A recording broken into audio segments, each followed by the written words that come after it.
इस न्यूज के प्रायोजक हैं देव जनरल स्टोर एवं पुस्तक भंडार, नया बस स्टैंड, मुंगेली।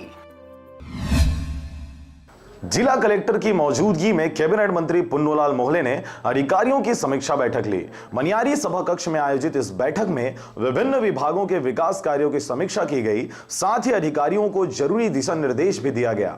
इस बैठक में मुख्य रूप से पेंडिंग और चल रहे विकास कार्यों को जल्द से जल्द पूरा कराने के निर्देश भी कैबिनेट मंत्री पुन्नूलाल मोहले के द्वारा दिया गया।